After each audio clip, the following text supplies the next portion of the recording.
साइंटिस्टों के मुताबिक आज से करीब 34 करोड़ साल पहले हमारी धरती का कोर पूरी तरह से मेंटेन हुआ करता था। लेकिन कई हजारों सालों से जिस तरह धरती का कोर ठंडा हुआ है, इससे ये अंदाजा लगाया जा सकता है कि आने वाले वक्त में धरती का कोर पूरी तरह से फ्रीज हो जाएगा, जो हमारे लिए किसी भी बड़े खतरे से कम नहीं है। बात जब धरती के कोर की आती है, तब ये हमारे लिए बहुत ही इम्पोर्टेंस रखती है। इसका अंदाजा आप इस बात से लगा सकते हैं कि जो रेडिएशन बेल्ट हमें रेडिएशन से बचाती है, वो साइंटिस्टों के मुताबिक हमारे धरती के कोर की वजह से ही है। धरती के इनर कोर से हीट आउटर कोर से होते हुए मेल्टर तक ट्रांसफर होती है। इसे कन्वेक्शन प्रोसेस कहा जाता है। इस प्रोसेस में आउटर कोर मेटल लिक्विड का एक करंट बनाता है, जिसके बाद लिक्विड फ्लो इलेक्ट्रिक करंट को स्पेस तक फैला देता है, जिसे धरती के लिए जरूरी है मैग्नेटिक फील्ड बन सके। लेकिन अगर धरती का कोर पूरी तरह से फ्रीज हो जाएगा, तब इसके आउटर कोर में कोई भी करंट मौजूद नहीं होगा। साथ साथ इसके मैग्नेटिक फील्ड भी अपनी मौजूदगी को खो देगी। अगर मैग्नेटिक फील्ड खत्म हो जाती है, तो हम कुछ भी करें अपने आप को सूरज की अल्ट्रावायलेट रेडिएशन से नहीं बचा पाएंगे और देखते देखते सूरज हमारे लिए जानलेवा हो जाएगा। ऐसा ही हाल प्लांट्स और ट्रीज का भी होगा, क्योंकि वो भी अल्ट्रावायलेट रेडिएशन बर्दाश्त नहीं कर पाएंगे, जिसके चलते हमें धरती पे रहते हुए किसी एलियन प्लेनेट की तरह ही हमें यूवी प्रोटेक्टेड हाउस में वेजिटेबल्स और फ्रूट्स उगाने होंगे। सिर्फ इतना ही नहीं, बिना मैग्नेटिक फील्ड के हमारी अर्थ बिल्कुल मार्स जैसी हो जाएगी, जहाँ ना पानी होगा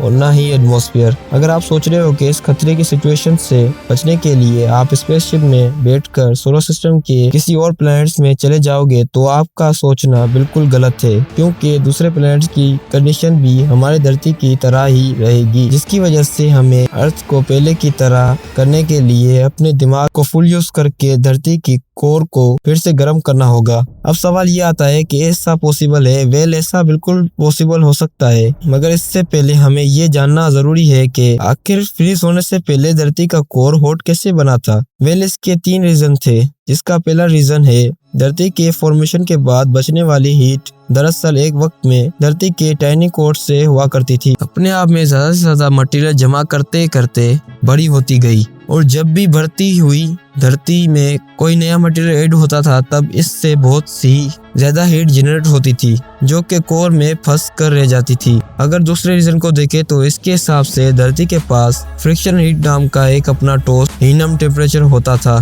क्योंकि जब धरती का फॉर्मेशन हुआ था, तब वो ग्रेविटेशनल शॉक से होकर गुजरती थी, जिसमें आयरन और निकल के साथ बहुत से डेंस और हेवी पार्ट्स धरती के सेंटर में आ गए थे, जबकि पानी और ऑक्सीजन जैसे हल्के मटेरियल बाहर फ्लोट करने लगे, जिससे न सिर्फ फ्रिक्शन क्रिएट हुआ बल्कि हीट भी जनरेट हुई थी। Reason number 3। हालांकि इन दोनों रीजन के अलावा कोर इतने ज्यादा हॉट होने का main reason radio active decay था, क्योंकि रेडियो एक्टिव आइसोटोप धरती के अंदर मेल्ट हुआ था, तब इससे जबरदस्त हीट निकलती थी, जिससे कोर गर्म रहता था। हालांकि तीनों रीजन की बातें सच हैं। अब इनमें से किसी भी बताई गई चीज को रिप्रोड्यूस नहीं कर सकते हैं, क्योंकि ऐसा करना हमारे लिए इम्पॉसिबल है, जिस वजह से कोर को हीट करने के लिए हमारे पास सिर्फ एक ही मेथड बचा है, जिसके अकॉर्डिंग हमें धरती के मेल्टन में यानी आउटर कोर में और ज्यादा रेडिएशन ऐड करनी होगी। मगर इस काम को अंजाम देने के लिए हमें धरती में ह्यूमन हिस्ट्री का सबसे बड़ा खड्डा खोदना होगा। साइंटिस्टों के माने तो ऐसा होल ओशन के नीचे आराम से किया जा सकता है, क्योंकि वहाँ पर क्रस्ट लैंड के मुकाबले में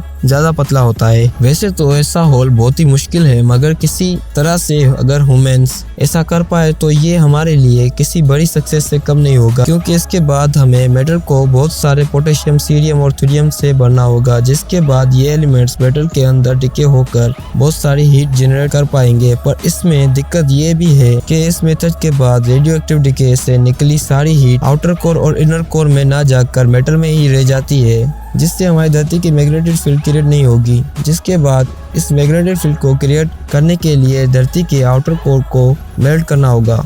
वो तभी पॉसिबल है जब हम आउटर कोर तक एक बहुत बड़ा होल बनाएं, जिसकी गहराई तकरीबन 2900 किलोमीटर होगी। मगर इतनी ज्यादा गहराई तक जाने के लिए हमें एक ultra high energy particle accelerator बनाना होगा, जो सूरज की पावर को होल्ड करके इसकी सारी एनर्जी को धरती के आउटर तक पंप करेगा। जिससे ही आउटर कोर रीहीट हो जाएगी, तब इससे इलेक्ट्रिक करंट जनरेट होते ही मैग्नेटिक फील्ड भी क्रिएट हो जाएगी। भले ये आपको सुनने में आसान लग रहा हो, पर जिस हिसाब का प्रेशर आउटर और इनर कोर जनरेट करता है, इसको देखते हुए यही कहा जा सकता है कि हमारा बनाया हुआ मजबूत से मजबूत मजबूत पार्टिकल एक्सीलरेटर भी इतनी गहराई में जाकर कोलैप्स हो जाएगा, जिससे ये बात साबित होती है कि धरती का कोर फ्रीज हो जाने के बाद ह्यूमन धरती से एक्सटेंड हो जाएंगे। खैर, आपको अभी से डरने की जरूरत नहीं है, क्योंकि साइंटिस्टों के मुताबिक धरती के कोर को पूरी तरह से फ्रीज होने में 91 बिलियन ईयर्स का वक्त लगेगा। तब तक हम वैसे भी नहीं बचने वाले। Thanks for watching.